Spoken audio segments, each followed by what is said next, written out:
guess would you say that he, in addition to being your dad, he was also your mentor, which a lot of people don't have? 100%. My dad. It sounds like it. He is my mentor. He is hands down in every way, which is kind of odd. I mean, but who he is as a man, I aspire to be every single day of my life, and pretty much live up to it. Well, congratulations on that. That's no easy task. I really just let go and be present in the moment and as loving. I mean, and of course it's a daily, you know, it's going to be my lifelong journey. Mm-hmm. So, I'm blessed to be given, you know, him as a father, to be given those gifts. You are. And I know it sounds like he also felt very blessed to have you as a daughter. I was reading some bits and pieces of his book today that I just was going through, and he was going through the kids, and no disregard to my brothers and sisters because they're amazing, but he would go into each kid in kind of a first sentence. Mm-hmm. And there was my sister and my brother, and then there was, and my darling Eden, she's the most like me. Oh. I was like, I just started like... I mean, there's no higher compliment, because to you, he's... Exactly. Yeah. And you know what's interesting? It's because I'm his little girl, and I was the baby girl, mm-hmm. and until age 38 or 9, the numbers and the death, and I was a little girl, and when he passed, I couldn't be a little girl anymore. Yeah, and I know with the Foundation for Living Beauty and... that I just was asked to be involved in recently, and I'm so excited because her story is just like so similar to mine as far as with her mother and watching her mom die with cancer and with grace and with beauty, mm-hmm. and watching my dad with 10 years the same way. Never once did he complain. Never once was he not smiling. Never once was he not in his, you know, just looking great and grace. And I mean, it was like, this is how you die? Wow. With dignity. Complete. Till the end, till the last day I was in his chemo treatment with him. He had 2, and so he made it through 1. And he had something was going on with his heart, and I'm like, and it could have been the end. And they got him through it, and we got dressed at the end, and he like looked at me and he smiled. And I'm like, what is going on? And he smiled, and he's getting dressed in his little hat and his scarf, and he's like, you know, darling, it's hard when the body gives before the mind does. And I'm like, this just is like, your heart. Yeah, you know. And I had kind of this internal, like, this could be it, you know. Mm-hmm. And sure enough, the next morning, the heart gave, but he didn't go out, like, he was smiling till the end.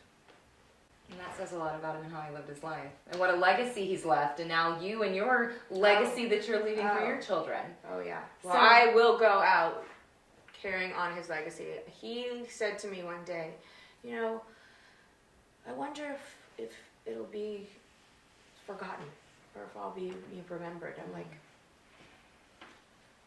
are you kidding me?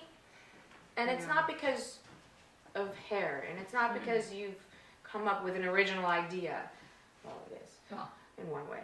But it's who you are. Mm-hmm. You take the time, you stop, you talk, you listen. He was blessed, mm-hmm. and he followed through. And you know, growing up as his daughter, he was my dad, and right. I took complete for granted as like who he was as a man. He was just my dad. He wasn't Vidal Sassoon, the man. Right. I didn't get it. And when he died, I had to rearrange my thoughts and look at him as Vidal Sassoon, the man. Mm-hmm. And like, that doesn't happen, you know. He was blessed with this life, and really every day made a difference in so many ways, and not just the beauty industry. And it's, to me, those are the stories that like keep going on and on and on in history, and like come from just that place of love.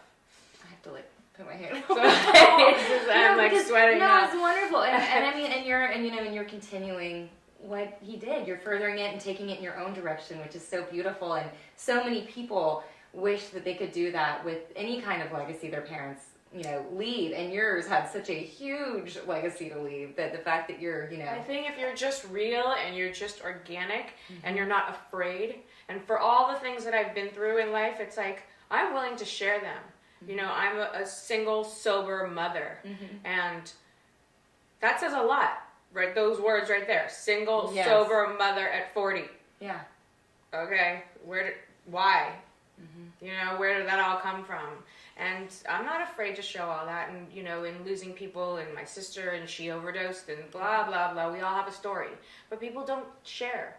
And people don't express, like, how did you overcome that? And why are you where you're at now? And that's what they need to hear, you know?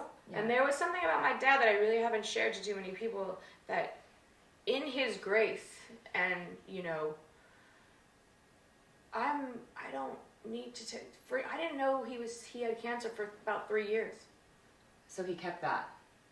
He didn't want to He said, burden. the doctors check my blood. Dad, what do they check your blood for? Oh, it's fine. I'm okay. And he was a living, walking, healthy man. They check your blood?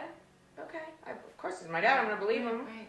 One day, can you come up to the house? I need a cuddle. Of course. Yeah, I'll be right there. Oh my God. This is what I check your blood means. You have leukemia.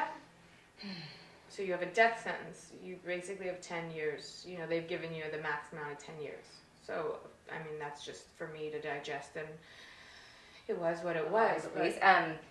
If your dad was here with us right now, what do you think he'd say about you or to you?